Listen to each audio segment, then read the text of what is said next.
What is going on, good people? You are watching the Fantasy Football Show. I'm your man, Smitty, and right in front of your face is the Week 13 Waiver Wire Rankings video. We're going to do it live. We're going to break down all this information live, sort it all around, and the question will be, and I can answer it right now.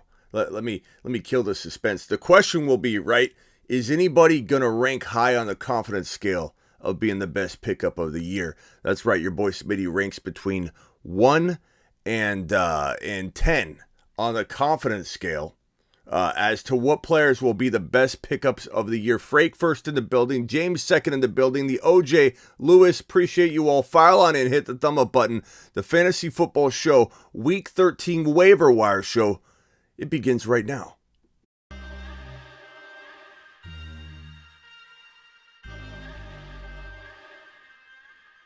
You are about to enter the Fantasy Football Show. Please stand by like a boss. Estás entrado al fantasía fútbol novelas. Espera con el patrón.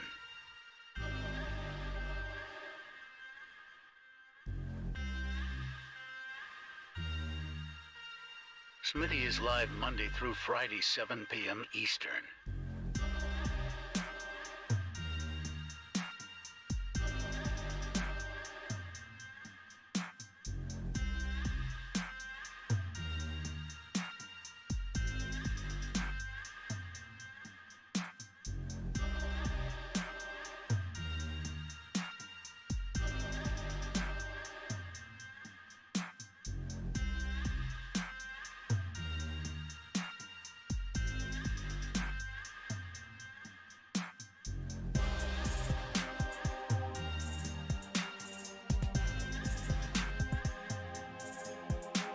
You are about to enter the Fantasy Football Show. Please stand by like a boss. Estás entrado al fantasía fútbol novelas. Espera con el patrón.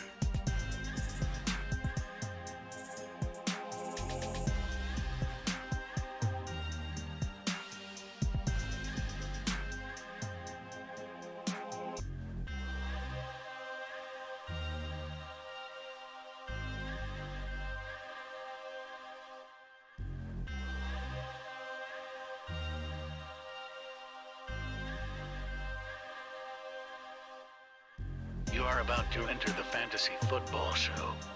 Please stand by like a boss. Estás entrado al fantasía fútbol novelas. Espera con el patrón.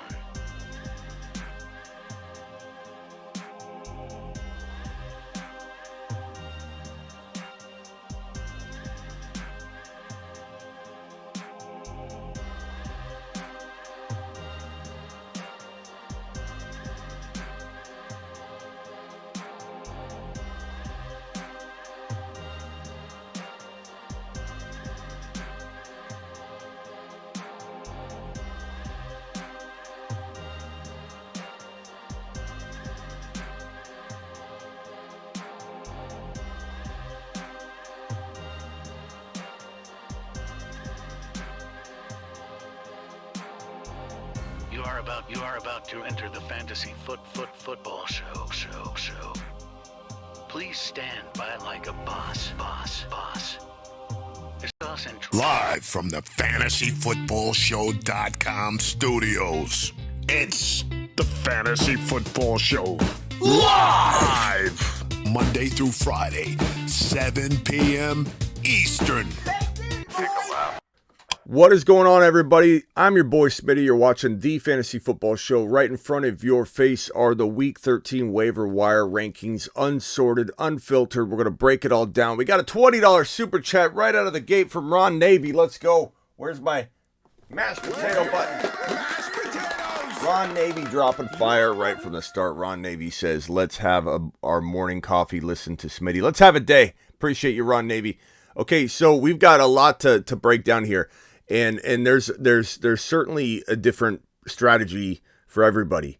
Like if you need a quarterback right now, if you've been struggling with a quarterback rotation, then a guy like Mike White is going to rank really high for you in your waiver priority rankings. And I would grab him 1 overall because if you need a quarterback, because there's no one on here that's standing out or sticking out like a sore thumb. There's no Rashad White anymore, like we talked about every single week, pretty much this entire waiver wire series, weeks 1 through 12. And same thing for Isaiah Pacheco. We've got literally nobody left that feels like win a league running back capable. There's a few guys we'll talk about, Ty Johnson, Knight. There's a lot of players that are on radars. Even Alexander Madison needs to be looked at. But when it comes to winning your league right now, what's important in week number 13 is what pieces are missing from your current fantasy football lineup. Not just a stash necessarily, because some people have the week 14 bye week coming up. Some people have a player or two out in week 13. But Mike White is definitely a savior potentially for people that are struggling very, very badly at quarterback. So he must be added, number one, if you need a quarterback. If you need a wide receiver, the player that comes to mind for me, looking at all these names right here, would have to be Zay Jones. And the reason he would rank number one purely on volume. Where's the stat line? This was this week. 14 targets for Zay Jones, 11 receptions, and $145. That is quite a day. And the interesting part is they lean upon him in critical situations and 2-point conversions. They want him on the field. He's their playmaker from a receiving perspective in Jacksonville. So he needs to be added if you need a wide receiver. He would be the number one wide receiver added for me. Or you could go Treylon Burks. He wouldn't be a bad add at all. There are several players to talk about here. Peoples-Jones is probably gone in a lot of leagues, but I want to keep bringing his name up. He would be a fantastic add. As for running back, if you're needing an RB right now walking into week number 13, you got to look at Jordan Mason. He would rank number one on your list if you needed a running back potentially. Or you could look to Zonovan Knight, who looks like he could be getting a majority of the volume in week 13 at the running back position for the New York Jets. He got the most carries between the Jets backs once Michael Carter went down. Let me pull up the Jet running back numbers here. Zonovan Knight, 14 carries, 69 yards in the Jets' Week 12 win over the Bears, adding 3 receptions for 34 yards. Now, the critical part here is the 3 receptions, because Ty Johnson's kind of thought as the receiving potential back of this situation, right? Well, he only got 1 reception, adding 1 reception for 16 yards, still a good chunk of yardage on 1 catch, but he did have 5 rushes for 62 yards and the impressive touchdown run. So which running back is the starter for the New York Jets if Carter is out for a significant amount of time, and if they don't bring back James Robinson next week and there's not a concern there of a 3-headed monster? What are we looking at here? Who is this the Gibby and Brian Robinson in Washington over in New York? Do we not really know which running back you're going to want to use? Tough to say. If I had to guess, I would go off of the potential carries. 14 carries versus 5. I think they do use him as the change of pace. I think when Carter went down, you see sometimes people think that they're going to shove the backup running back that's the change of pace back right into the lineup, and what happens is that change of pace back is in a role that's harder to fill than the actual starting running back role. It's not like you can just move Ty Johnson into the starting role and move Zonovan Knight, who's been training to be the backup to Michael Carter, into the scat back role. So that kind of leaves Ty Johnson remaining where he is, maybe more utilized, but it does put Zonovan Knight in the spot where Michael Carter was.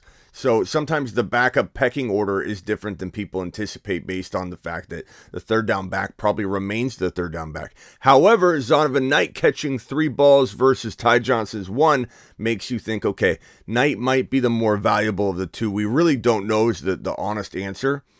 So we got to put both of these running backs over here, but it's kind of a 3-headed Ty monster for running back if you need running back. And I'm stacking everybody in this number 1 overall spot for a reason, because depending on what you need for your team right now entering week 13, where it's critical to have starting components and it's good to stash, but unfortunately, no one on this list is really a stash anymore. If you're holding on to your waiver wire funds like Bob on draft day that doesn't spend all of his auction dollars and he walks out with 20 unspent dollars during his auction draft, this is kind of why you don't hold on to your money through double-digit weeks if you're in a fab situation, or if you've got the number one overall waiver pick and you just keep holding on to it and keep holding on to it, you're eventually going to have nothing to pick up and you're going to blow it on some bum that you didn't even really want or need.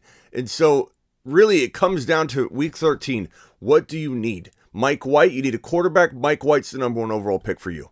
If you need a running back, Jordan Mason or Zonovan Knight or Ty Johnson's the number one pick for you. And if you need a wide receiver, Zay Jones, Traylon Burks, obviously Peoples-Jones is in that conversation, or Paris Campbell even. You need to pick up one of those guys if that's what you need is a wide receiver. So, and then you got Juwan Johnson, you got Foster Moreau if you need a tight end. There is no pecking order anymore. I don't even know that I'm going to rank the rest of these guys and merely just talk about them because there is no point to ranking them. It's all about your team needs and your roster needs at this point in the fantasy football season. So if I had to pick up a running back, I'm probably going to lean, because Michael Carter's situation is not totally known, because Zonovan Knight, we don't really know how much work he's going to get compared to Ty Johnson. I'm going to probably, if I need an RB, walking into week number 13 waiver wire submissions tonight, I'm probably going to drop it on Jordan Mason because we know that he's going to get volume. CMC's got the banged up knee right now. They're calling it an irritation, but it's a concern. And the fact that when Mitchell went down, when Eli Mitchell went down in this week 12 contest for the Niners, it wasn't like Christian McCaffrey just gobbled up all of the volume immediately. They started leaning on Jordan Mason right away. And that tells me that they still want to do this 50-50 workload divide. Not to mention, even though Christian McCaffrey is an amazingly intelligent NFL running back and fantasy football player, but he's such an amazing talent at the running back position in the NFL. Such a smart kid, a sponge, a hard worker, takes care of his body, grew up in the Shanahan family in a sense. The system, he knows the system. This guy knows football. He knows football. He can absorb a playbook probably better than most people. I can tell you that right now. And he's a hard worker and he's hungry. That I will say about Christian McCaffrey. Even being all of those things, absorbing a Kyle Shanahan system and a new playbook and all the different little ins and outs of it, especially in the blocking pieces and schemes. And this has been said before, Christian McCaffrey, when he's on the field, he's probably getting the ball, or he's a big part of the play, or he's an option on the play, or whatever. When he's off the field, it's because he doesn't know the pass protections yet. There's some of that thinking going on too, as to why Christian McCaffrey isn't 100% involved in everything going on in this offense. They also want to keep him fresh. This is about the playoffs more than it's about right now for the Niners. Think about it. If you've got a guy like Mitchell and a guy like Mason and a guy like even Ty Davis Price that can come in and take 10 to 15 carries away from this, C-Mac, you're in the building. How many times the Niners going to run a game? 35, 40 times a game? You guys going to run the ball a ton. You need a running back that can come in and take a big chunk of the work, not just 3 or 4 or 5 carries. You need somebody in heavy double-digit category of carries in order to keep Christian McCaffrey healthy. This is about the playoffs for the 49ers. It's about keeping Christian McCaffrey healthy enough to walk into the playoffs if the Niners are so lucky and they're on a hunt for a wild card spot for sure, or a division win. This is about the Niners having Christian McCaffrey full go when they enter the playoffs. And so that's bad for fantasy. We've already seen this divide going on. We've already seen Christian McCaffrey get pulled off the field after he does a lot of the work in between the 20s. And then we might see Mason come in and punch in the touchdowns. And it's going to be frustrating from a fantasy perspective, but this is what we worried about the moment this trade was executed. Either injury, and Christian McCaffrey's banged up right now, or the fact that Shanahan would use these two players very, very, very differently than we would if we were to shove McCaffrey out there. He's either going to abuse Christian McCaffrey and get him injured, or he's going to divide this thing up in a frustrating fashion. What I do know for almost a fact is that Shanahan's frustrating from a fantasy perspective, and I don't think that's going to change. If I had to pick a player and I needed an RB, it would probably be Jordan Mason. But Zonovan Knight is probably my second choice. Ty Johnson, probably my third. You've got Kyron Williams in the mix. You could throw him in this conversation, but we'll put him down here. Zamir White. Gus Edwards is definitely in the mix for a potential running back grab in the 3 to 4 overall range from the guys listed here. We got Gainwell. He's still a potential a guy to grab. If you have ETN, you need to grab JaMychal Hasty. Now, ETN, the reason JaMychal Hasty isn't number one, and a lot of people might think he should be, is they think that ETN's injured. ETN did injure his foot. It's the other foot. It's not the Liz Frank injury-related foot from the offseason. This is the different foot. It's a considered a mild sprain. And C-Max says 100. He says 40 carries is the goal for the Niners rushing the football. You run the ball 40 times, probably winning the game, right, C-Mac? I think where was that? I was talking about JaMychal Hasty. ETN suffered that mild foot sprain, not on the Liz Frank recovered foot. And he could have come back in the game. And I said this when it happened, and we went live. I said that this guy had the helmet on, or I went live right after. He put the helmet on. He was standing in a posture that looked like he was wanting to go back into the game. And he was standing in a way that looked like he was going to go back into the game. And this was right before halftime. They came back out after the half. He didn't. He had his helmet off. He was talking, joking around, walking around. There's no concern about this being a big issue. And there really is at this point, unless he suffers a setback, there's no concern at all about him. Yeah, we do need to talk about Benny Snell. That's a great point. I don't know that I have Benny Snell on here yet. Let's talk about Benny Snell. And obviously, Jaylen Warren, who's rostered in a lot of leagues, but let's talk about him as well. So Jaylen Warren and Benny Snell. Let me put them both on screen here, and then we'll slot them accordingly. Very, very good one. Thank you for catching me on that. Benny Snell. Thank you. My concerns are very little for ETN and his foot. That's why Hasty's not ranking super high. If ETN was out, the involvement that running back's going to have in this offense is heavy. And JaMychal Hasty would rank this high, even if it was for 1 or 2 weeks, because of the impact that can have for your week 13, week 14 finish to the season. And it's a critical time right now where people need points. But because I don't have any concerns about ETN, he ranks really low on this list, respectively, for people that can go and grab Mike White, Zay Jones.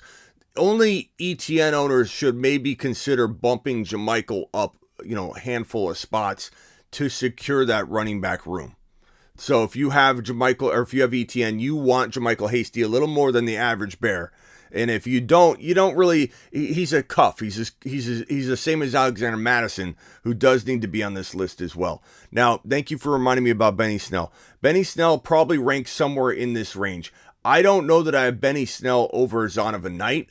I don't know that I have Benny Snell over Jordan Mason, even if he's expected to potentially start for his team, because this is a team that's having problems producing an elite running back no matter what. So Benny Snell would definitely be in the mix of the second, third, or whatever running back ranked on this list. But I think Jordan Mason still has easily just as much value, probably safer value than even a starting Benny Snell, because what's the rotation going to look like? Is Jaylen Warren going to be back? Is Jaylen Warren available in your league? If he is, he needs to be grabbed as well. Probably put him somewhere around this range. Jaylen Warren, let's move these guys down a little bit. Traylon Burks, we'll put him over here. We'll put Zay Jones right here. We'll put Jaylen Warren right here. If he's available, you probably need to make sure you grab him. We don't even know if he's healthy enough to play in this game. We don't have any clue as to how this pecking order is going to shake out entering week number 13. Maybe Ron Navy has a little bit of a take on this. What's Jaylen Warren looking like, Ron, walking into this week 13? I haven't heard anything on Jaylen Warren. Last we heard, he was out and not playing. We don't know if he's going to even be healthy enough to play or suit up. We'll have more on that information looking forward. And then let's see. So yeah, Benny Snell probably in this range right here. McFarland also could get some work, says Ron Navy. So definitely take a look at those guys if you need a running back. But I definitely would choose Zonovan Knight or Jordan Mason over those two because of the cloudiness of the situation. For one, as Ron Navy said, McFarland could be involved. McFarland, Benny Snell, you don't know what's going on with Jaylen Warren. So that makes Jordan Mason and Knight the better options. And Mike White is the number one option if you need a quarterback. Foster Moreau is still available in an uncomfortable amount of leagues. He's probably the best tight end available on waivers in most any scenario. I'll go check and see if Foster Moreau is available. Juwan Johnson's still there. He had a tough matchup last week, so people might overlook him going into this week, but the guy catches touchdowns all the time, so he's a touchdown threat. James Cook should be added if you need a running back. Isaiah McKenzie's always good for some surprise wide receiver play, and Nico Collins is still available in a lot of leagues, needs to be grabbed. That would be my Week 13 waiver wire rankings for anybody that has any kind of different scenario. I think I painted pictures well enough to cover whatever angle or perspective you might be coming from. Anybody have any other players they feel should be added to the waiver wire rankings for week number 13? Speak now or forever hold your peace. I'll throw up whatever you guys want and rank them accordingly. What's up, Thor Bear? Appreciate you. Thor Bear, where you been, bro? Carlo, appreciate you. KB82, Faithful Lee, Jeremy G, Ron Navy dropping the super chat. Appreciate that, Ron Navy. I think we got a couple other super chats I'll throw on the board while we wait to see if anybody has any other waiver wire suggestions or players they want to know about. Smitty, what do you think about picking up a player or defense as a strategy to keep them from another team? I think it's okay as long as you're still bettering your team. If you are blocking somebody using players you don't really necessarily need to keep, you drop them and then you pick up someone to block somebody, I'm fine with that. But if you start ruining your roster and dropping Alexander Madison's to try and grab a defense so that your opponent doesn't grab a defense, then all of a sudden Alexander Madison goes into the lineup, and we have Alexander Madison right here. If he was starting, he would be a 10 or a 9.5 or 10 out of 10 on the confidence scale of being the best pickup of the year, which we do every week. And there's nobody on here even worth ranking over there this week, because unless you need a quarterback very, very badly, Mike White would rank somewhere in the 8-9 range probably for somebody that needs a quarterback extremely badly. And so Alexander Madison is one guy that I feel like if was starting would be over here. And if you've got to make cuts like that to try and block opponents, I think you're putting yourself in a position where you might be making your team put your team in a bad spot. Ron Navy says, saw the Chiefs signing Melvin Gordon to the practice squad. Chase expected to play this Sunday. Yeah, Chase is definitely expected to play on in week 13, so everybody get ready for that. Melvin Gordon, if I was to slot Melvin Gordon, let's put Melvin Gordon on this list and see where. I don't think Melvin Gordon would rank any higher than probably around this territory for me, because an injury would have to happen. It's a tough scheme. I've talked about this before. The Kansas City Chief offense scheme playbook is one of the tougher ones in the NFL to get your hands on. Now Melvin Gordon is a veteran and probably one of the more likely players to absorb that kind of thing quickly because he's been in the league a while. He's ventured to different situations before, so he's kind of a mover. And he could move into a new environment and probably adapt a little different than a player that hasn't moved teams and moved around and absorbed different playbooks. So I do think he could pick things up quickly. And we've been told before that even Damian Williams, during that amazing Super Bowl performance and that playoff run that Damian had that made people think he was going to be really good the next year. Remember when we all pumped up Damian Williams? Damian Williams during that you could say magical end of the season for him, where he really vaulted up in value because of that finish that he had during that Super Bowl run year. He didn't know the playbook at all throughout the entire season, and even in the playoffs and in the Super Bowl, he was told where to go almost on every play, he said. And it wasn't because he's a dumb guy and he doesn't pick up the system fast.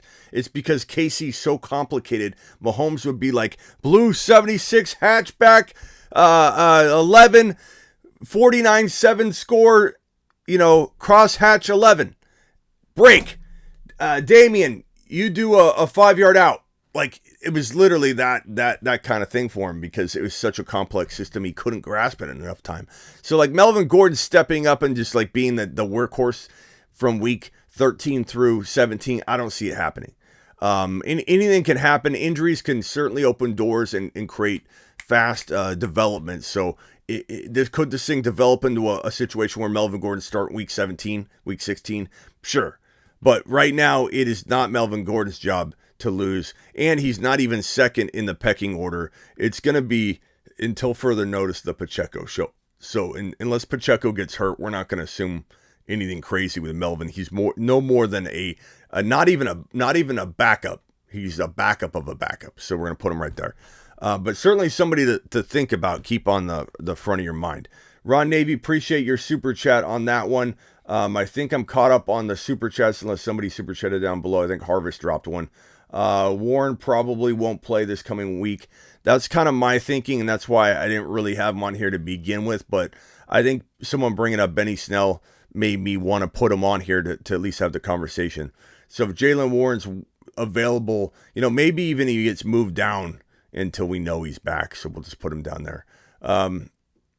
I do think Zay Jones is the most attractive wide receiver option on this list because the dude had 11 targets. No, he had 14 targets, 11 receptions, and 145 yards in week number 12. I don't think a lot of people realize it was very quiet how it happened. He had 14 targets, Zay Jones. 14 targets for 11 receptions and 145 yards. They love using him. Now, Etienne was out, so he got a little extra attention. But Hasty still delivered and did work. So I don't even know that you could say that if Etienne was in the game that the usage of Zay would have been dialed back at all. Maybe a little bit, but not a ton. I still think he's capable of 8 targets. They love Zay Jones. They like moving him all around the field. He's kind of like their secret weapon. Their poor man's version of Deebo Samuel. Warren probably won't play, says Ron Navy. Harvest with a super chat. Harvest, appreciate your super chat, my guy. Harvest says, I have to win next 2 games to make the playoffs. Let's see here. To make the playoffs, don't know who to ride with, Pierce or Rachaad White, looking tough. You got to go Rachaad White over Pierce, man. Pierce is on the bench until further notice. If you've got options like Rachaad White, Harvest, you got to throw Rachaad in there. He's balling out, bro. Scotty Do with the super chat. Can Dalvin Cook get hurt already? We don't wish injury upon anybody here on the show, Scotty Do, despite what some people say. But maybe Madison does get used at some point. Elijah Moore, that's actually a good one to add. And I think he is actually, let me see if Elijah Moore is available. He might be available in enough leagues to throw him on this list. So that's a great name to throw out there. It's tough to know. A lot of leagues are different. Elijah Moore, let's see. Because Elijah Moore, definitely is relevant again. Mike White does that. Mike White can do that to a person. Elijah Moore rostered. Yeah, he's only rostered in about 30 to 40% of leagues. So let's put Elijah Moore on this list. And let's see where we slot him. Great addition. Elijah Moore. I like that. That's a good ad. I'd probably say that Zonovan Knight is still ahead of him. I'd probably say if Peoples-Jones is available and Burks is available, you probably want those guys. But I would say Elijah Moore and Paris Campbell are very comparable. I'd probably say Campbell maybe slightly over Elijah Moore, so maybe something like that. Elijah Moore should be slotted. The fact that I've got him in the middle of this, he should have been on there from the beginning, so I really appreciate you throwing that name out. Does anybody else have any more names they want to throw out? Thank you, Scotty Do, for the super chat. Smitty, how about Colts tight end? Yeah, Mo Alley should probably be on here. Yeah.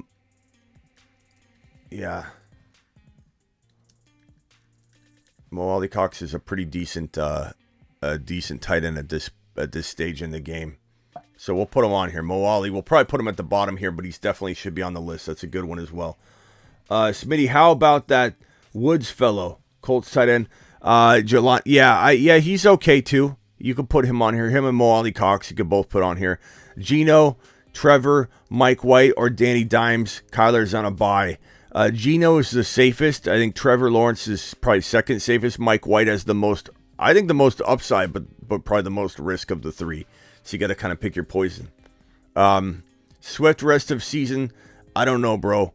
I have a feeling that we could either see Swift never return to form this year, and then we walk into 2023 with him as an ultra value, but still a risk and an unknown, or he finishes like he was supposed to start. You know, whether it's Jamal breaking down or not, and I'm not saying Jamal will break down. I'm just saying I can envision, for whatever reason, call it a gut instinct, call it whatever you want.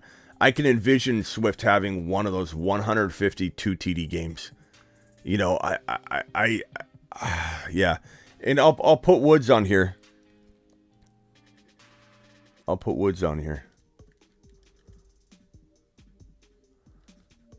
And let me throw a stat line up.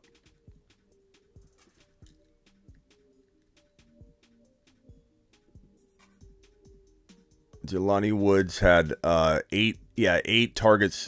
targets, 8 receptions, 98 yards. That's a good one to add.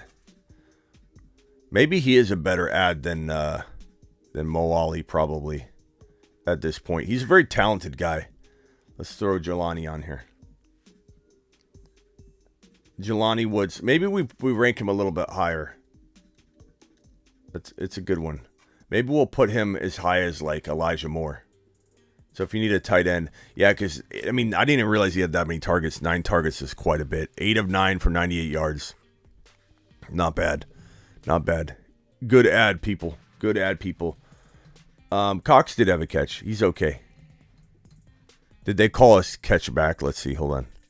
Let me see if you're correct.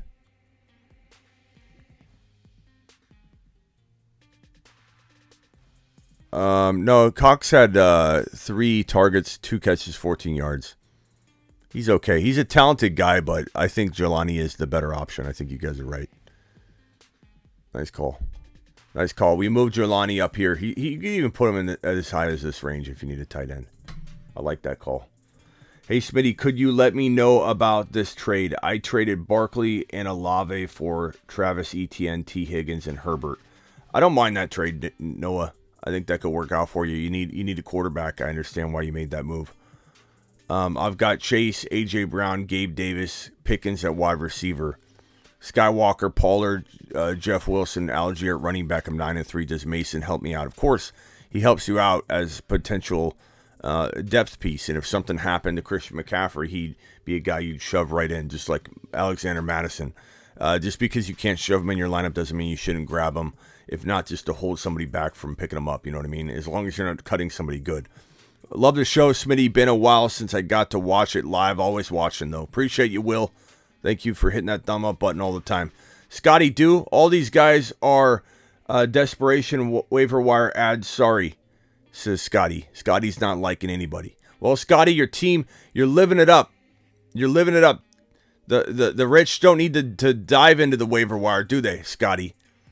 Watson, Brady, or Mike White to start. Probably your safe plays, you know, Watson might be a little bit safer. Mike White's a little higher risk, higher reward, I think. You know, or you could, you could really flip that argument. You really could. But I think Mike White's got, I guess I call Mike White the high risk, high reward because you might feel like he needs to prove it still. Maybe is why that feels that way. But Watson's really a risk too because he's been rusty, hasn't played football in forever. It's a revenge game against the Texans, though. I don't know. Pretty decent game for Watson, I think. Who do you drop between Pickens, Burks, Sutton, Pacheco to pick up Christian Watson? Christian Watson shouldn't be available in your league, but if he is, you got to grab him. I would say probably drop. I mean, as much as I love Pickens and as much as I like Pickens a lot. Let's see. What did Cortland Sutton do last week? 75 yards. I mean, he's okay. He's been consistent. 6 catches, 5 catches, 6 catches, 60 yards, 80, 75. The problem with Pickens is that it's usage. It's, the inconsistency. But Pickens I like a little bit more. 57 yards, 83 yards, 32, then 0, then 61. I mean, I would say trust your gut on who to drop between those two. I would not drop Burks. I would not drop Pacheco. I don't believe in Denver, so ultimately Sutton's droppable in this context for Christian Watson. I mean, I'd definitely drop either one, Pickens or Sutton, for Christian Watson, but I kind of like Pickens more than I like Sutton skill set wise, so I probably hold on to Pickens, but Sutton feels more tradable, so I guess Pickens, I don't know. That's tough, bro. We got the collusion deal from last night, says Raul. Raul was trying to get me to help him with the collusion type deal. And I told him I don't feel comfortable with this. And he was trying to get his buddy to accept a trade. His buddy said he'd do whatever. And he was trying to have me cook up a trade idea for him. Becoming the collusion special last night. The Week 13 collusion fantasy football special. 2 people want me to help them collude last night. I just don't do that. I don't condone it. Jeremy, you're completely wrong. I'm second place, my man. My team is fire, says Scotty Dew. Scotty's not having it. He's not taking any lip from anybody tonight about his team. Is Rachaad White a good flex start over Palmer or Deontay Johnson, even if Fournette returns? Yeah, because Fournette essentially got benched before his injury. But we don't know. They could essentially, rip the hope out from under us like a rug. It's possible. But, I mean, Rachaad White's a fantastic play still, bro, no matter what happens with Lenny. Thanks, Smitty. Always love the show. Appreciate you, Koff. Thank you. Ron Navy with another super chat. Ron Navy says, Pickens should have had a TD bad pass from Pickett. Yeah. It's like if this guy were in a different setup situation, probably 2023, hopefully he's a lot better for him because of the surroundings, the environment. Pickens would be unbelievable. I love Pickens. This guy's got he's got the skill set of a top 12 wide receiver in the NFL. He looks phenomenal. Collusion's a part of the game. It says Dreamer. Okay. Trade Mixon and Ayuk away for Justin Jefferson. Only if you like winning, Drew. If you like winning, do that deal. Rachaad White or Dameon Pierce. Rachaad White. Mike White season. That's right, Jets gang. You should be proud of yourself. Look at that. Look at that avatar. Stacy's mom.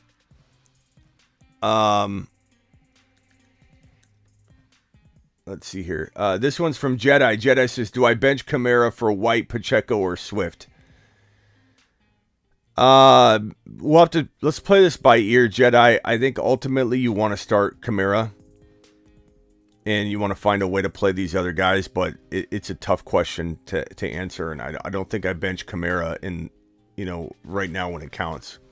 He could have an explosion game at any moment, even though he can be inconsistent. Andrews for Schultz. Let's see here. I have Kelsey. Andrews for Schultz, Rashad, Metcalf. Yes, I would probably take Rachaad White and Metcalf, and then you get Schultz as a backup for Andrews if you have Kelsey. Although Andrews as a flex isn't bad. I'm just going to say that. But I'd rather have Rachaad White and Metcalf. That's a great move for you. Now you could potentially do one more move, though, Estes. Don't necessarily stop there. Trade some of that depth and maybe upgrade somewhere else.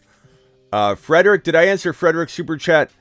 What do you think about picking up a player or defense? Yes, I did.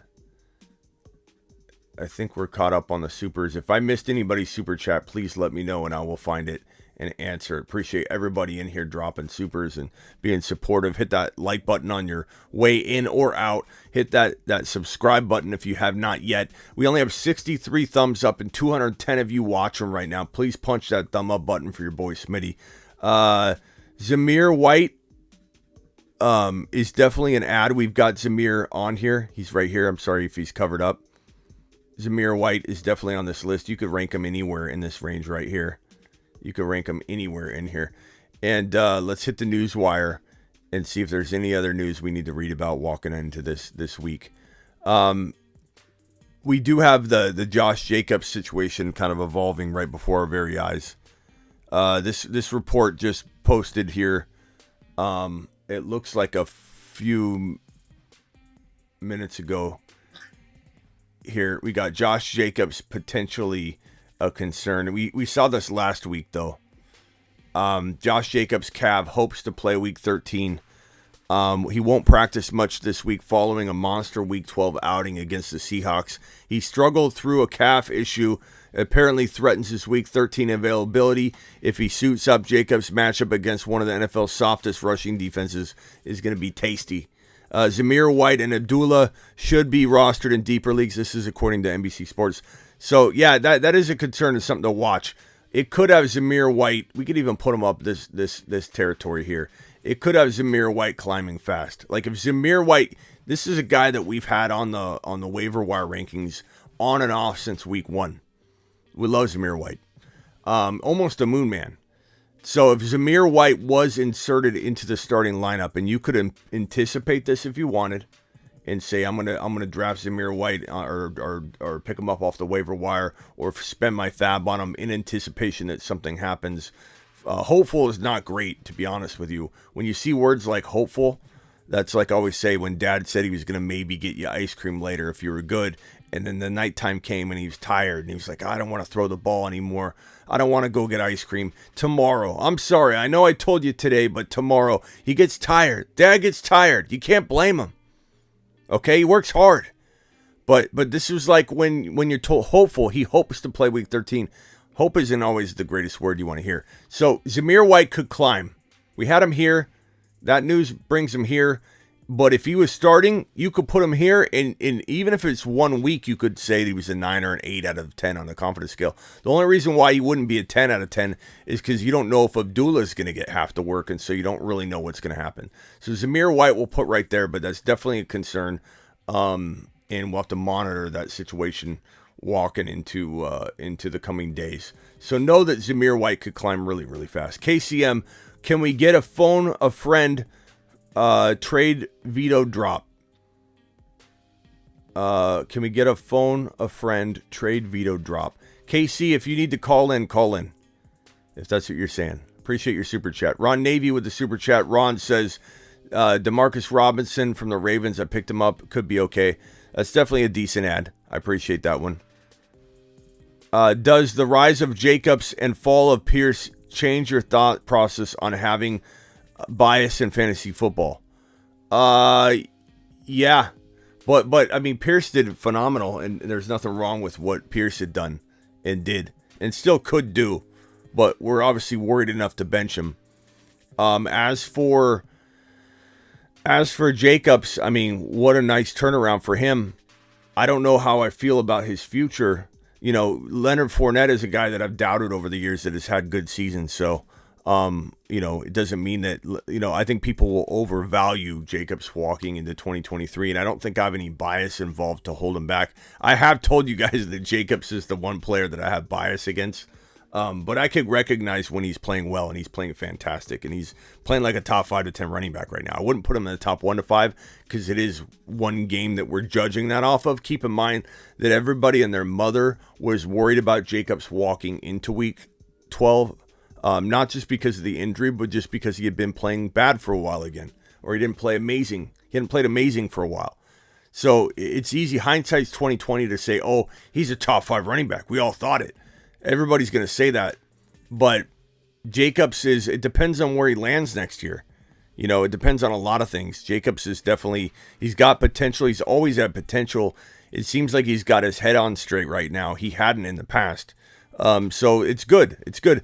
I don't know that it's bias involved. I think it's more so he's proving that he can change. So I don't know that there's much bias involved as to not seeing that coming. Most of the fantasy football community across the board didn't envision Jacobs doing what he's doing right now. Jacobs has proven to be someone not to count on necessarily. So I don't think there was any bias involved in missing that bounce back out of Jacobs, because he was supposed to be amazing and he fell flat on his face and didn't become the player that some of us thought he could have become the year prior, when Jacobs was a borderline top 12, top 14, top 15 overall player. So not a lot of bias involved. It's more so this guy has revived himself, And I think everybody that doubted him had a reason to doubt him. I don't think that there was anything wrong with the way that people approached Jacobs' ranking. Nobody missed the boat on it. It was one of those things that evolved. But good question. Wait till you see. I think you see the top running back free agent for next season fantasy. Daniel says. What are we talking about, Daniel? Spit it out, Daniel. Spit it out, boy. Wow, Jacobs is such a beast. It's injuries that do him in, says Rush. Have we complained about Henry's fumble yet? Heartbreaking. That was very heartbreaking, OJ. That was probably one of the biggest disappointments probably for people in week number 12. Revived himself as Swift is dead. Okay. True. No one's going to debate that. Please pick one flex and one receiver. Full PPR. Christian Watson, Devontae Smith, Miles Sanders. Who is that? Mike Williams? Rashad White? It's probably going to be Rashad White and Christian Watson. End of story. I mean, Sanders is a debate, I guess. Smitty, do you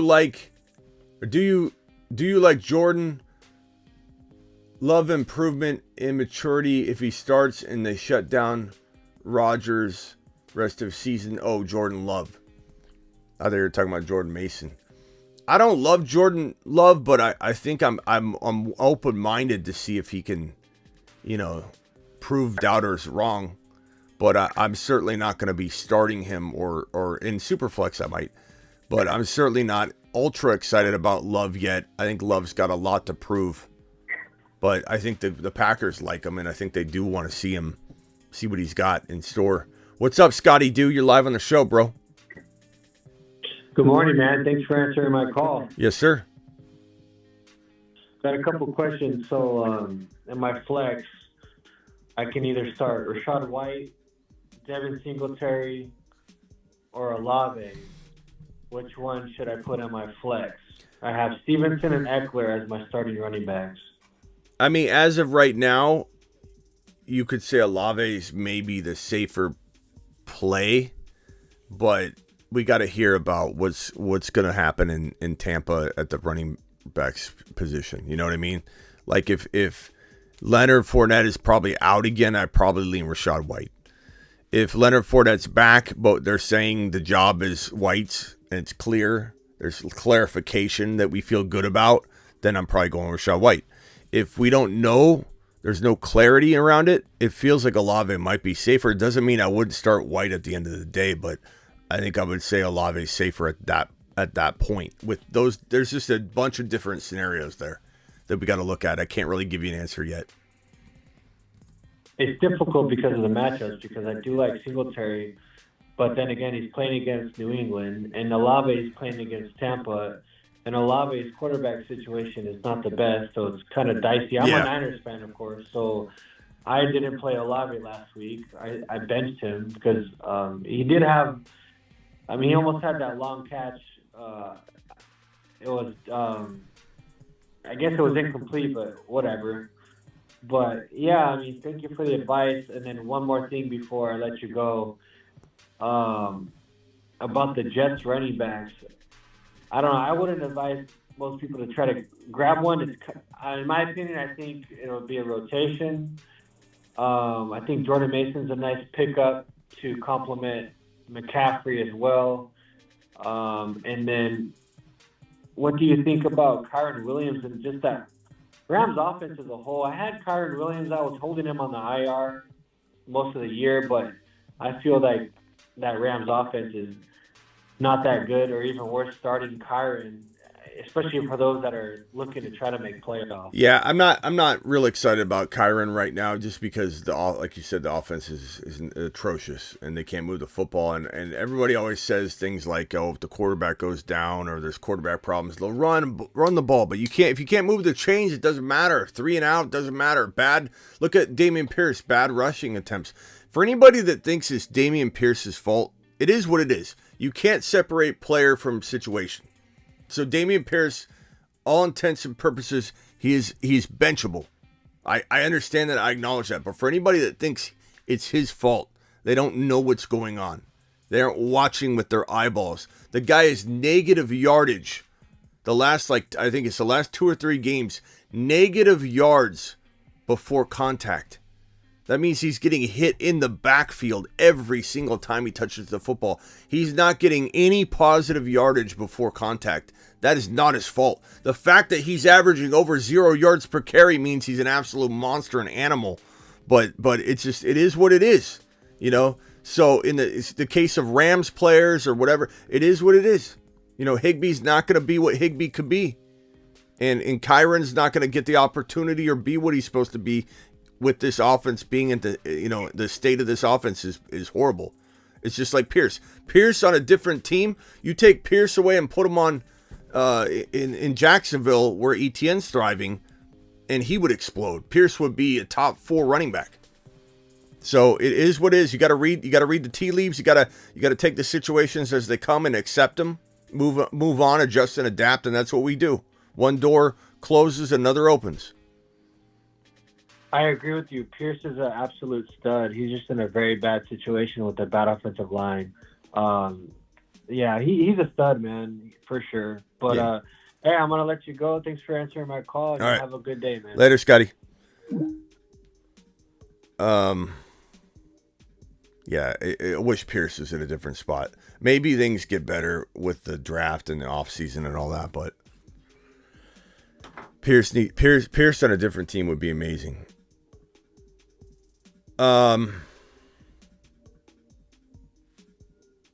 He would be top 15, not top 5. Bro, he's already top 15. He was top 15 in Houston, but things have been falling apart. Anyway, we could debate that all day long. People act like they know what Pierce would be, even me. I mean, we don't know. No one knows. I don't know. You don't know. No one knows. All I know is when I watch him, he's an absolute monster. Absolute monster. Carrying people, the most aggressive, violent runner I've seen in a long time that was not even on a lot of people's radars. I loved him before he landed in Houston.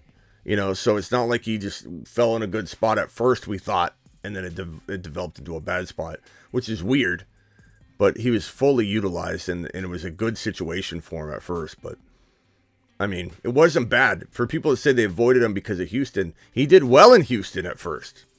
For whatever reason, it's unraveled. But he's a monster. He's a top 5 to 10 running back if he's in the right spot. But he's not in the right spot, so it doesn't matter. It's irrelevant. It is what it is. He's not a top 5 to 10 running. Someone in here is going to listen. Keyboard warrior right now is going to listen and say, you just called Pierce a top 10 running back? He's not a top 10 running back, Smitty. He's not even startable. Yeah, we know that. That's what we're saying. That's what we're saying right now. Situation and player cannot be separated. They're together. They're glued together. Therefore, Pierce is not a top 10 running back. That's what I'm saying.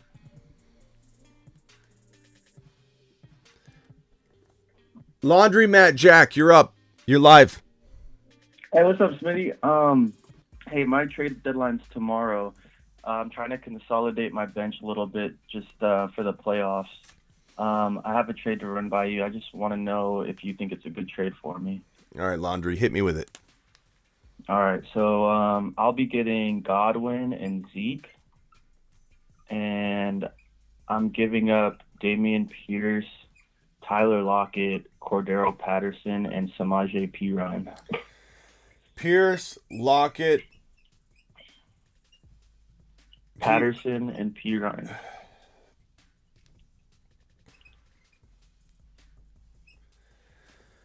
That's a tough one because I mean ultimately I like Godwin the most, so I say I like that trade, that side better. But this is tough because Cordero Patterson is a wild card. Right now, it's hard to know what he's capable of doing, and he's a risk. And right. Pierce is droppable to some people, but still capable of becoming, maybe returning to form. We don't know. Everybody can pretend that they think Pierce is going to never be a thing again this year, or he could bounce back. They could just decide to run the heck out of him. But I think ultimately, if this is a lineup move for you, Pierce and Patterson aren't even in your lineup. I could see liking Godwin. Godwin's the best player in the deal. The problem is, do you have the depth to make this trade? Are you using Lockett? Are you using C. Patterson? Are you going to potentially maybe look to use Pierce later? All the players that I'm giving away are on my bench, and even Godwin, because my receivers are Amon-Ra, Hill, and A.J. Brown. So it's more just like playoff depth, really, just like having that good depth as like, if injuries happen in the playoffs or something like that. Yeah. I mean, Godwin is probably the better player out of everybody there. It is a lot of depth to give up. And again, I think Cordero Patterson's the wild card here. He does nothing like we hope or expect him to, and you win this trade, or Cordero Patterson flirts with high-end running back 2 numbers the rest of the way. It's just tough to know. He's got the potential. He just needs to be used. And they use him on special teams, and he's kind of, so we don't really know if he gets limited from a fantasy football offensive perspective. But if he doesn't, if they feed him, then he could be the best player in the deal. But right now, he's not the best player in the deal. I'd probably say Godwin. Okay. And Zeke has looked kind of good. Like, they're using him a lot, and I think I could get him as kind of a sleeper. Well, how do you feel about him? He's okay. I think they want to use him, so he could be okay. I would try and maybe do another deal, bro. I feel like these players right here are hard to trade. I feel like these 2 players are easier to trade. I wonder if you could just flip this exact package into a slightly better receiver than Godwin. Like maybe you like Lamb more, maybe you don't, like Lamb type of thing, or if you don't have a tight end yet, maybe this gets you into Andrews, whatever, something like that. Okay, I'll look into it. Thank you, Smitty. All right, bro. Appreciate you. All right. Laundromat Jack. The man, the myth, the legend. All right, a couple more phone calls, then I'm out of here.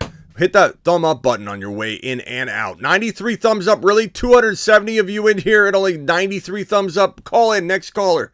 Let's go. Call into the show. Call into the show.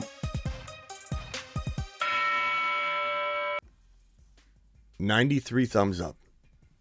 Nearly 300 of you in here. Punch the button for your boy Smitty, please. It helps me do more shows for you. It helps me help you. Help me help you. Very deep league. Only way I want 4 players. Yeah, I know. That's kind of what I was thinking. You're live on the Fantasy Football Show. Who am I talking to? Hey, it's Blake. What's up, Smitty? What's up, Blake? Hey, so I lost my last week by like a half point. I was so mad. So everybody in my division, you called my league a Grandma League, and everybody in my particular division is like neck and neck with one another. It's ridiculous how this is all working out. But you said call back this week. What I'm trying to do is set up my lineup for this week because I'm not sure who to play because everybody's kind of high caliber.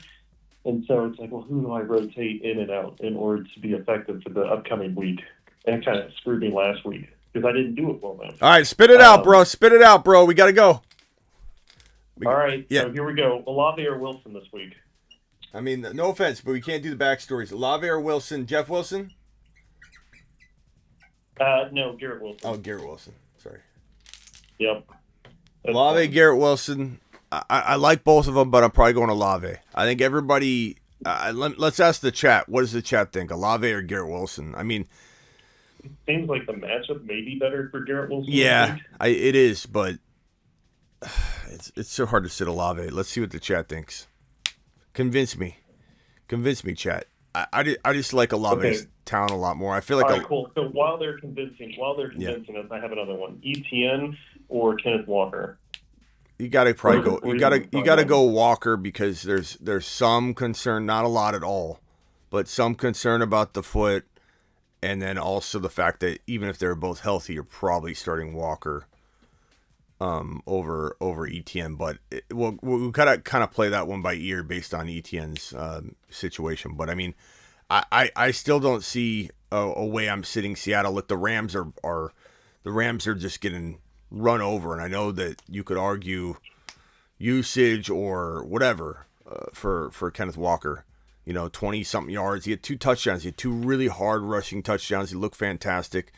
I'm definitely not sitting Kenny Walker. I'm not saying I don't find a way to start ETN. Like, what's your scenario where you can't start ETN and Kenneth Walker?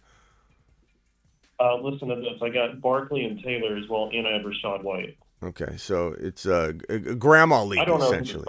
Okay. It's not. We're all neck and neck though. That's what I'm getting at. I don't know how it's working this way. I'm just kidding with you, bro. A lot of people have big problems. So mad. So when they hear, when people hear that, they naturally want to say that. They just want to say that. It's a way of like saying, hey, you have it good, all right? You have it good. You're in the grandma league. You have it good. Stop taking it personally. It looks like we got Olave, Wilson, Suave, Olave, Wilson, Olave. It's pretty divided. You know. Yeah. Now neck and neck. How many owners are in it? Because it doesn't matter if it's neck and neck. It matters how many owners, too. How many owners are in your league? There's 10. 10. So not grandma, but it's. I think a lot of people do consider smaller leagues a little easier to compile that amount of players. So I think that's what a lot of people say that too about. But like 10 is still competitive. It's still competitive, and bottom line is there's a lot of people in a 10-team league that don't have that team. So you still got a good squad. But 10-team leagues, it is pretty neck and neck. Oh my God, it is. Okay, and I'm sorry, but again, Barkley, Taylor, Etienne, Walker, White.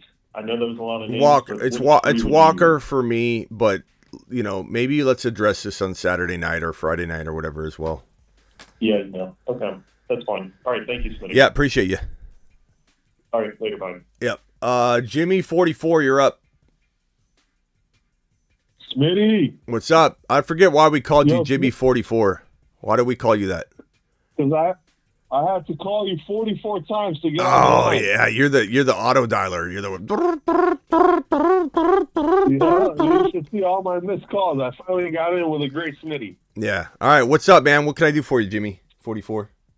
Smitty, this is just a couple of things. You were just talking about Olave. What the hell are the Saints doing not starting Jameis? Imagine how nuclear Olave would be if you had Jameis slinging him the ball left and right. Yeah. I mean, they're scoring duds week in and week out, and they still rocking with Andy Dalton. Yeah, I don't know. I don't know what's going on, bro. Part of me wonders if they're gonna let Taysom throw some more, but we'll see.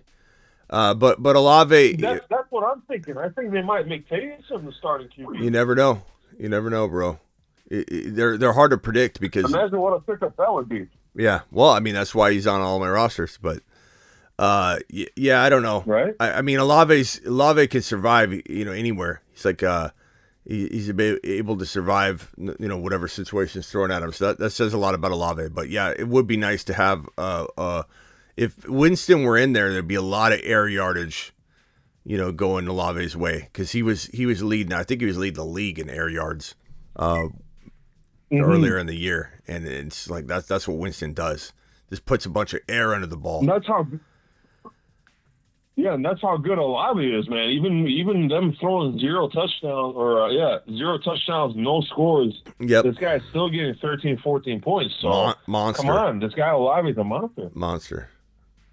All right, bro. Anything else? And also, real quick, when it comes to Dameon Pierce has been phenomenal all year. He just had 2.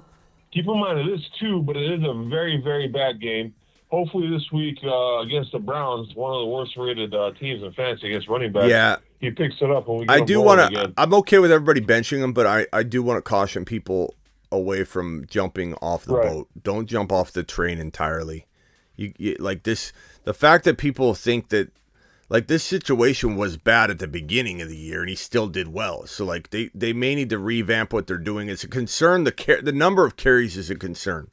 Like what do they do? Why did they not even want to play him? But True. Anyway. And then just this one, the actual question for you. You think I should drop Curtis Samuel for Zay Jones or Mike White? I already have Tom Brady and Deshaun Watson, though. Drop Curtis Samuel for Zay Jones? I probably would. No, not Zay Jones. Zamir White, I'm sorry. Oh, Zamir White? I don't know. Sure. Or Mike White. Yeah, okay. I mean, do you need a quarterback? I already have Deshaun Watson and Tom Brady, but they're risky because Tom Brady hasn't been all that. And then you never know what you're going to get out of Deshaun Watson, especially with his preseason not doing too hot. Yeah. I don't know. Just it depends. So Mike White, I don't know, man. Mike White might be that dude. Well, pick him up so no one else pick him up so no one else. Well, I love Mike White. I love Mike White.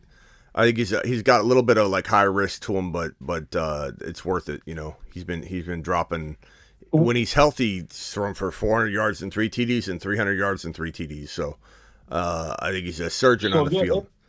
I don't mind getting him. Yeah, get rid of Curtis Samuel. I mean, I don't hate Curtis Samuel, but you don't necessarily need him. So yeah. Yeah, and if the chat can also respond, I'll be reading those. I appreciate you, Smitty. All right, man. Later. Thanks a lot, brother. Yep.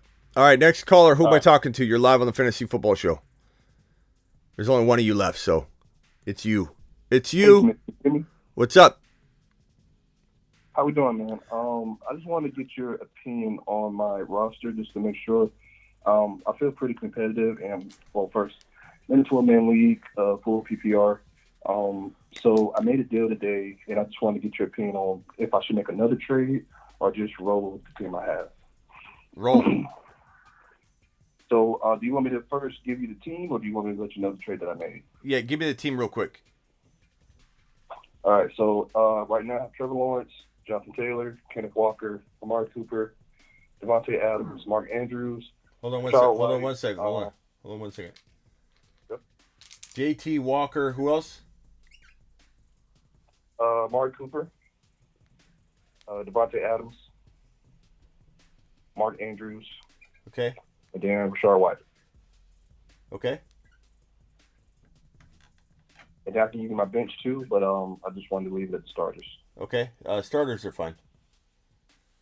Okay. What's the trade? So the trade that I made this morning was for Devontae Adams. I was able to get him for Fields and DeAndre Swift. Yeah, I love that. I mean, the fact that like if we knew Fields was playing the entire year, it would be more of a dilemma. But the fact that he may be shut down through the bye week 14. That means week 13, week 14, and then he comes back in week 15, or he could be shut down all year. And so for you to turn Swift into Adams at the end of the day, that's pretty good. I like it. I mean, I don't love I don't love Trevor Lawrence. I don't mind him, but I don't love him as your starter. But I mean, that's a good trade. I don't know. Look. Watson. Oh, you got Watson. Good. Yeah, good. So Watson. Yeah, I like that move for you. I think that was a good little gamble, especially given, you kind of needed that. I think that might have been the one thing you needed. Like if I was looking at your team before, I'd probably say you need one thing, and so you got that one thing. I like it. Nice work. So the only trade pieces that I would have, and I'm not sure if people even want them, is Mike Williams, Pacheco, and then I have Watson. Christian Watson, and then I have sorry? Yeah, Christian Watson. You could turn Christian Watson and Amari into maybe a little bit of a wide receiver upgrade. I'd probably look to do that. Okay. So who would you recommend that I go after? Some would say put Christian Watson in your lineup, but yeah, I don't know. I guess I'd just start looking at start St. Brown, Waddle, Jamar Chase. I don't know at what point you would consider it too much to pay, but like CeeDee Lamb, just go after those guys and try and see if you can get a player like that. If that's Rashad White's your flex, yeah, I don't know. Watson and those guys to upgrade into Jalen Hurts, something like that. Okay. But I like what you got. All right, now would you going into the playoffs, because my trade deadline is this week. If I wasn't able to make another trade, how confident would you feel that this is a championship winning team? I mean, it's just the number one team in your league. Maybe not, but I think you could knock off one team at a time. And would I bet against this team? No. So I'd probably venture to say there are teams that are as good or a couple that might be even better on paper, but it doesn't mean you can't put together the better week, knock off the top dog, and then, face the 4th seed in the championship game and just take them down. So definitely capable. For sure. All right, that's all I have for you. Appreciate you. All right, man. Appreciate you. Later. You're next. You're live on the Fantasy Football Show. Who can I say I'm talking to? Hey, Smitty, Tony again, a return caller. I just wanted to get your opinion on this team. 12-team PPR, full PPR. I'm 8-4 in second place. I got Lamar Jackson, JT, Kenneth Walker, DeAndre Hopkins, Michael Pittman, Dawson Knox. I'm flexing Rashad White. How far do you think I make it?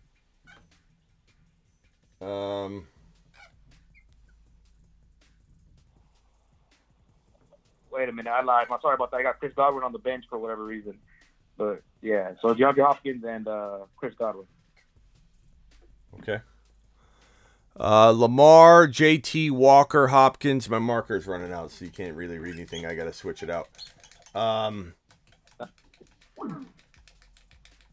I think this one's done. So, yeah, it's Lamar, JT, Kenneth Walker, Hopkins, Godwin, Knox, Rashad White. Yeah, I got it. I got it on the board here. Good team. It's a good team. Can you still I got a matchup with a scoring team next week, so I'm kind of. Can you still trade or no? Up. Nah, we're done. Okay. My last trade, I ended up getting Godwin for Brandon Ayuk and Gus Edwards. Yeah, it's a good team, bro. Cool. I just wanted some positive reinforcement. So so I would say Lamar, JT, Walker, Hopkins, Pittman, and I like it. I think Godwin and Hopkins Godwin and Pittman are. I'd probably put Pittman in your lineup or Godwin over Pittman in your lineup though. Yeah, that's what I was thinking as well. But one last thing. So obviously my weakness is tied in with Dawson Knox. However, Darren Waller was out there as a free agent. I just kind of stashed him. Hopefully he'll be back week 14. What are your thoughts on that? Who? Darren Waller. Yeah, that's okay. That's for your situation. That's a good move. Just in case he comes back. Yeah, I was going to say because there's not many other options for some weird reason. People are just pouring tight ends. Like the swap of obviously it's been a. I think you're. So get Godwin in your lineup first of all, but then Godwin, Hopkins, Walker, JT, Lamar. It's a really good team. You need Lamar to play well, and you need Walker to ball out like I think he will, and you'll be fine. All right, cool. Yeah, thanks, man. I appreciate it. Keep it up. Definitely wouldn't bet against you. I'll say that. I don't know that you're the best team, but okay. See you later. Appreciate you. Hit that thumb up button if you can. 230 you still in here. 130 thumbs up. Appreciate you guys. Goddard, not sure on Goddard. We have no news on Goddard. Don't be lazy, says Scotty. Do hit the thumb up button. Appreciate you, Scotty. Scotty says hit those thumb up. Those markers run out fast. They certainly do. When I'm writing names like, I don't know. I shouldn't be writing Curtis Samuel and such on the board. It's wasting marker. You're live on the Fantasy Football Show. Who am I talking to? You're talking to Justin, and I just wanted to get some clearance on what I should do for this week. All right, Justin, give me your situation. So I'm running with I got Joe Burrow as my quarterback. I got Jamal Williams. I got Josh Jacobs. I got Amon-Ra St. Brown. I got Justin Jefferson, T.J. Hawkinson, and I just want to know who I should flex for this week because usually I would flex James Conner, but he ain't here right now.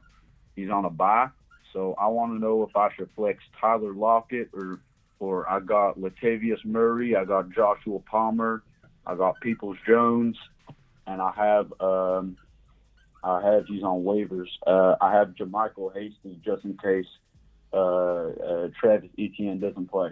You said Lockett, Palmer, Peoples-Jones, and who was the other one? And Jermichael backup for. Yeah, no, there's another player, I think. Peoples Jones. Lockett, Palmer, Peoples Jones, and one other player. Oh, and Latavius Murray. Probably Lockett or Palmer. Lockett. Yeah, Lockett. Has anybody noticed Lockett doesn't get tackled? I mean, it's smart because he's older, but like I'm not talking about like he avoids getting tackled a lot. I don't think he ever gets tackled. He doesn't ever get tackled. He runs out of bounds or falls down before defenders get there, and he dives. I mean, Marvin Harrison was the king at avoiding getting hit, but I literally haven't seen him get tackled in I don't know how long. Like, it's not just occasionally, or he's being smart with it. It's like he doesn't get like almost as if like the doctor said to him, one more hit and you're done, and you will be out. And he's like, okay, I'm gonna play without getting hit once. But the dude had 68 yards and a touchdown. He's had a touchdown in all 4 of his last 4 games, bro. I think you got to go lock it right now. Okay. Seems safe. I was leaning towards him too, but I just wanted to clarify. Yeah, he doesn't get hit. He doesn't like watch the game. You're gonna be like, yeah, no, Smitty, that's because he's playing smart. I know. I understand. He's older. He's playing smart, but he doesn't ever get hit. It's crazy. Right. It's crazy. Like it's beyond what I'm saying. It's like it's conspiracy theory, like crazy. It's like he never gets hit ever. Anyway. All right, bro. Yeah, go lock it. Palmer's decent too. Like I'm okay. I'm okay with either one. Yeah, I appreciate it. All right, later, man. Thanks, buddy. Yeah. It's so crazy, man. I heard it and I'm like, yeah, I mean, it makes sense, right? But then you watch it and you're like, holy crap, dude never gets hit. Never. Like you'd think he'd catch a ball at some point where he get hit. He doesn't. Runs out of bounds, flops down. It's unreal. Yeah, DK says, I'll take all the hits. I'm your big brother. I'll take all the hits.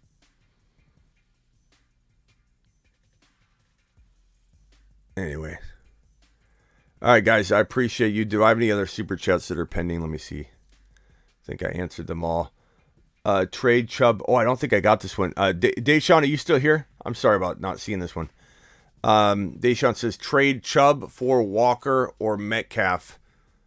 Let's see. I'm sorry. Trade Chubb for Walker or Metcalf for Evans. I think the Metcalf-Evans one you could debate, and that's not really like most would rather have Metcalf over Evans right now, and I don't blame them. But trading Chubb for Walker, Walker for Chubb, that's very even as well. What does the chat think on this one? And Deshaun, you still here? I apologize for the delay. Thank you, Swaby. Appreciate you. What is everybody thinking on this one? Walker or Chubb?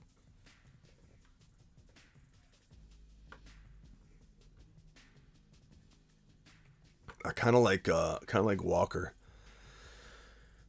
Although there's debate on whether Deshaun coming back is going to be good or bad for Nick Chubb.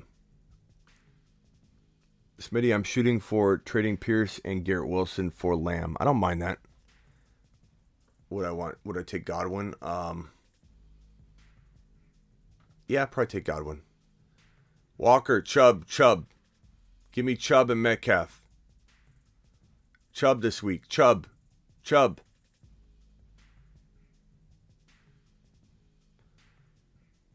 Tons of super chats left.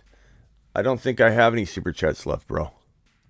I've answered them all. So there's no super chats left. Fake news.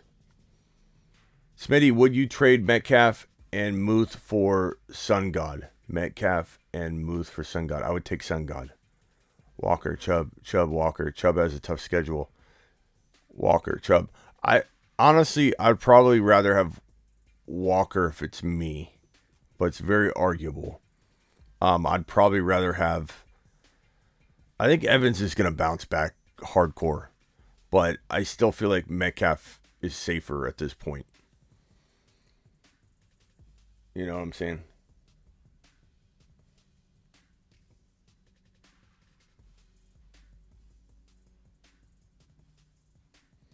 Dear Smitty, I called you, but you still aren't answering. I left my cell, my pager. Who's got a pager anymore, bro? Got a pager and my home phone on the voicemail. I don't need all that, Jeremy. I'm not that worried about getting in touch with you, unfortunately for you. But, like, my phone line's wide open, and sometimes when I'm on a call, Jeremy, I'm not going to disconnect the call to talk to you. It's open. My phone line's open. I'm sorry it's busy. It's like going to a restaurant that has a 45-minute wait and complaining and said, hey, I'm leaving you my pager, my cell phone. Get in line, bro. You just got to get in line. I appreciate you, Jeremy. But I'm not that desperate to get a hold of you. I'm not going to page you. I'm not paging you, bro. Get out of here. Call in. It's open right now. The phone lines are open right now.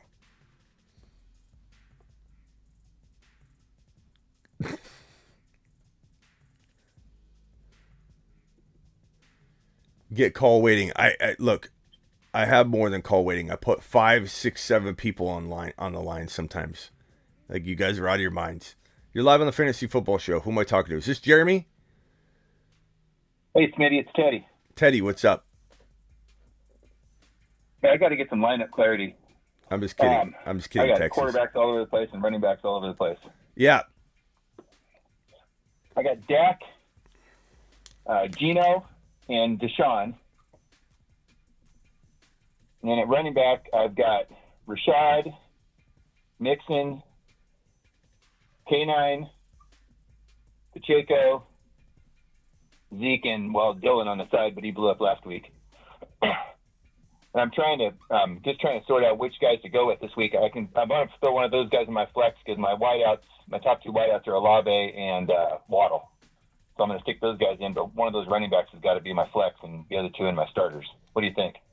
Well, Walker's the starter, right? Yep. Okay, yep. So Walker and White are you think Mixon's going to be hot again? Mixon what? You think Mixon will heat up again? Well, I mean, he's got to play, but he's trending to play. So are your 3 running backs Mixon, Walker, and Waddle, and you need another flex, or are you saying, what are you saying here? No, I'm just saying I want to figure out who to put in my flex and use as my other starter. So you start outside of K9. Okay, so you're starting Walker and two running back, 2 wide receiver, 1 flex. Okay. Yeah. So this is what I would do right here: White, Mixon, Walker, Olave, Waddle, and it's between Dak. I don't know. I guess Watson's got more risk, but the most upside, I suppose. Yeah. So White, Mixon, and Walker. Right. I mean, if Mixon plays, if Mixon doesn't play, then your answer is pretty easy to go with Pacheco. But I mean, Mixon plays, you got to play Mixon. Yeah, I'm not scared of Melvin Gordon. Well, Melvin Gordon, Melvin Gordon's not going to be a factor for some time anyway. Nope. Yeah, so it's not even something. Right on. Yeah, but you're so. Hey, appreciate you, Smitty. Yeah, your dilemma is your quarterback spot. Like, what do you do there? Do you go safe with Dak? Do you go safer with Gino, who's probably safer than both of them, or do you go with the high upside revenge tour in Deshaun? I know that's what I'm thinking. Deshaun against Houston, and Houston's just sad against the run, man. I mean, God, if he decides to take off with his legs, he could have 100 yards. Yeah.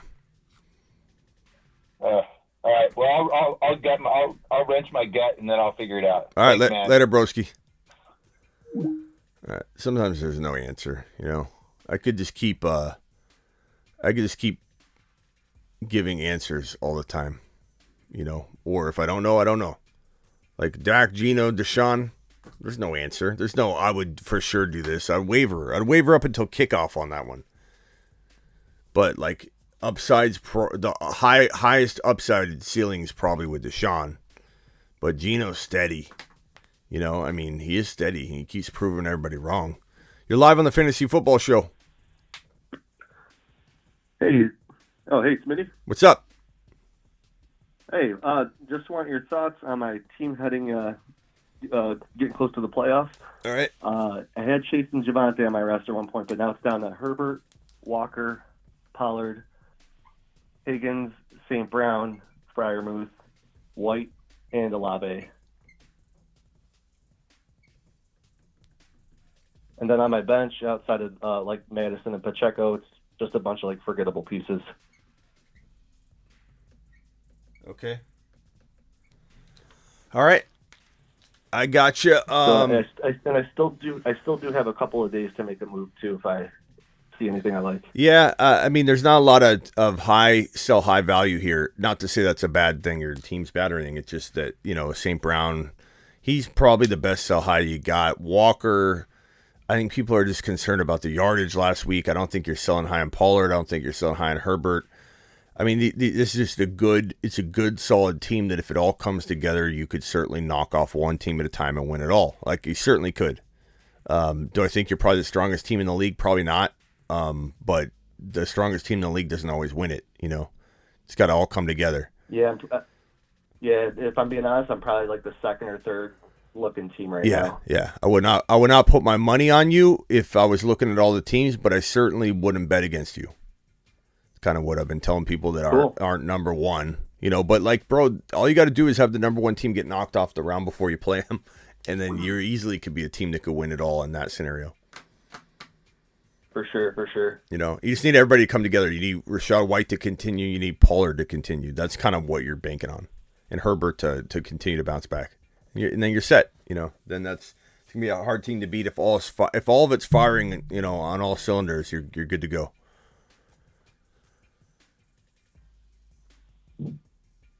Alrighty, pal. You got anything else? No. I appreciate it, man. Thank you. Later. You're live on the Fantasy Football Show. Hello? Yo, Kitty, it's Isaac. What's up, Isaac? Got a quick one for you, man. It's a trade involving the Skywalker. Okay. I'm being offered Justin Fields and Luke Skywalker for my Barkley and Streaming Baby. Who? Barkley and Amari Cooper. Oh. Let me go over my lineup. I don't need to know your lineup. I just need to know your quarterback. Trevor Lawrence. So the problem with this is, give me your receivers. Receivers, Waddle, Adams, obviously Cooper, Chase on the bench coming back this week, and Treylon Burks on the bench. So you don't necessarily need Amari. I guess it's not a bad trade. I mean, ultimately, I like Walker quietly better than Barkley, but I could understand wanting Barkley. I guess the only thing I'm thinking here is if Fields does come back, you're gonna make out like a bandit on this trade, given that you have Trevor Lawrence as your starting quarterback. And if this doesn't work out, does Walker really not outscore Barkley? We don't know. I mean, anybody could say they'd rather have Barkley than Walker. I understand that. And I know Amari's a really good piece here, but you don't necessarily need it. The trade makes sense from your perspective. You're giving up a lot. The guy that's getting Barkley and Amari's making out pretty well. Like, you're improving his team probably. But then again, if Fields comes back, then it's a whole different conversation. If Fields doesn't come back, you're giving up a little bit, and the guy's making out. If Fields doesn't come back, you might be slightly losing the deal. So it's tough, man.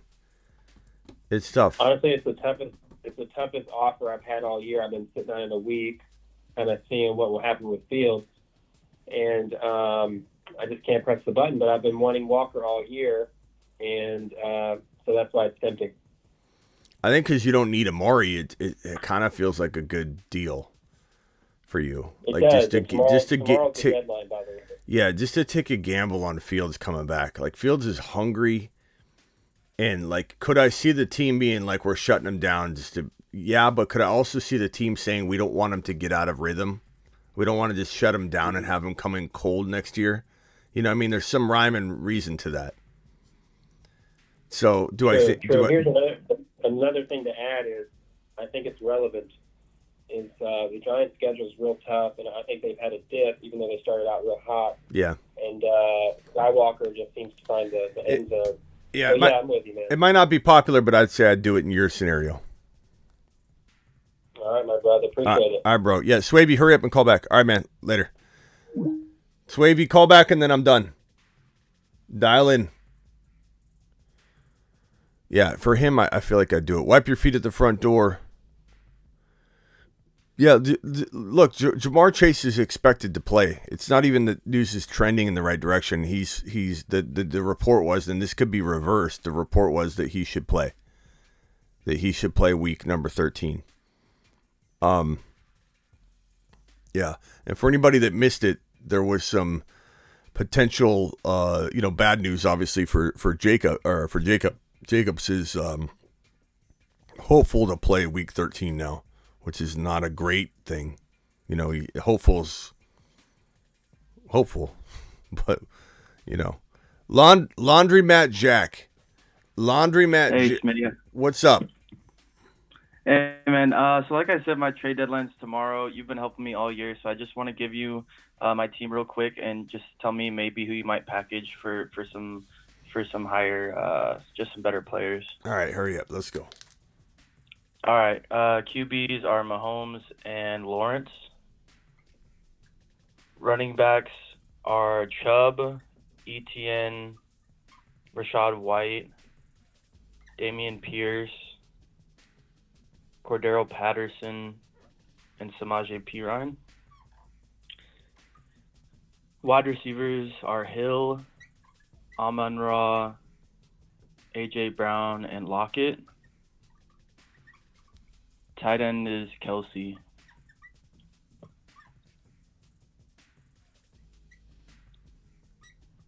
My trade deadline's tomorrow, and I just want to get the best final roster that I can with the most impact players. Yeah. That's a really good squad, bro. I don't know that there's a whole lot to do other than try and package Pierce and CPAT and Lockett and those guys to try and upgrade, let's say, Chubb into, just the best running back you can get. A.J. Brown's kind of hit and miss, so C. Patterson or Pierce and A.J. Brown for a slight wide receiver upgrade is obviously something I would look to do. Etienne, I don't really trade. I don't think you're going to get what you should get it for him in a trade. Mahomes, I don't trade. So my untouchables probably are Mahomes, Etienne, Hill, St. Brown, and Kelsey. So I'm looking to upgrade Chubb if I can, and upgrade A.J. Brown if I can. Rashad White, I'd upgrade it. It just depends on if you're going to get the value you want out of that. Examples for trade upgrades. So you're trying to upgrade Chubb, White, and A.J. Brown. So if I go to thefantasyfootballshow.com for my bold predictions, rankings, and year-round fantasy football advice, one-on-one text advice, all the rankings, go get some. If I look at my rankings here, for Chubb, Eckler, you could say Henry, you could say potentially Walker. Those are the only names that come to mind. Jacobs is injured, so I don't know that he qualifies. So, moving any of those pieces for that running back for your Chubb. Okay. Then A.J. Brown up into you have Amon-Ra already. A.J. Brown up into Jamar Chase potentially, which is a risk, but, you could explore that. Adams, obviously. Diggs, obviously. You got Hill already. You're probably not getting J.J. I don't know that anybody else, like Waddle maybe for A.J. Brown. So A.J. Brown to Waddle using Damian Pierce, using a C. Patterson. You can't upgrade. Yeah, there's not a lot of options for you. That's a really good team, and I'm not too worried about it. If you can get into Henry or Eckler, maybe even CMC, I suppose, over Chubb. I like all those options. CMC might be vulnerable right now, and I don't love going and getting CMC in a lot of scenarios, but for you, I might. Okay. Yeah, and just for A.J. Brown owners, I'm a diehard Philly fan, and I'm not too worried about him personally. I think he's going to bounce back, so yeah, I would like to upgrade him as well, but just for other people that may be panicking on him, I think he's going to be all right. Yeah. Yeah. But hey, Smitty, thank you so much. All right, Laundromat. Love you, man. Appreciate you, man. Later. All right. Have a good one. Laundromat Jack. Ron Navy says, why would anybody consider playing Deshaun Watson? Well, I think it depends on your scenario, but I understand where you're coming from. He's going to be so rusty. That's why I kind of like Mike White more. If you could start Mike White over Deshaun, I think I'd do it. Deshaun could have a revenge game, though. He could be very angry against the Houston Texans. Very bad defense. Rusty or not, he could come out firing. So I think, Ron, there's some potential. But I think Mike White is better. Love Mike White. Get the surgeon on the field. All right, guys, I'm out of here. Appreciate you all. Subscribe if you're new. I'm live Monday through Friday, every single Monday through Friday, 7 p.m. That means I'll be live tonight at 7 p.m. Eastern. This is an emergency live stream. Essentially, we're doing the Waiver Wire show. But we had some Jacobs news and other stuff to break down. Appreciate you all. I'm live Tuesday, which is tonight at midnight. So I'm live at 7 p.m. I'm live at midnight. I'm live all the time. I'm live Tuesday, Thursday, Friday, Saturday at midnight. I'm live Monday through Friday at 7 p.m. And I'm live whenever news breaks because that's how I roll. Unless I'm taking a cat nap. Because I really don't sleep as much as I should. But appreciate you all. Subscribe if you're new. And yeah, that's that. See you all later.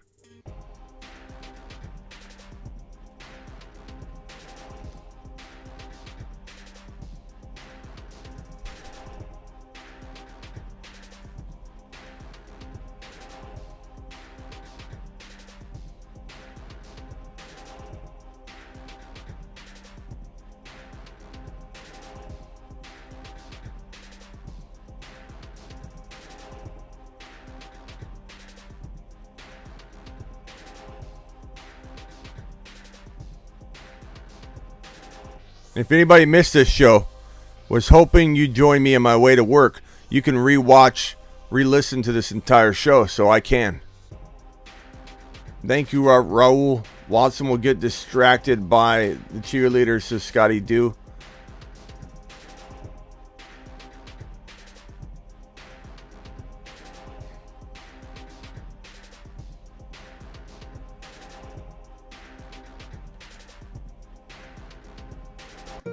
Kenneth Skywalker.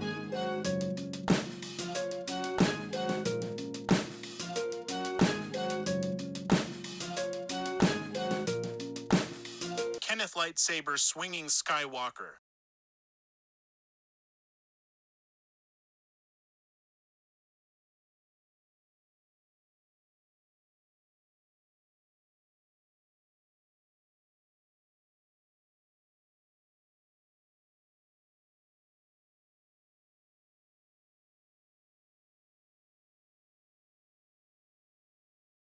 The way out the door, I will see you all tonight at 7 p.m. Eastern.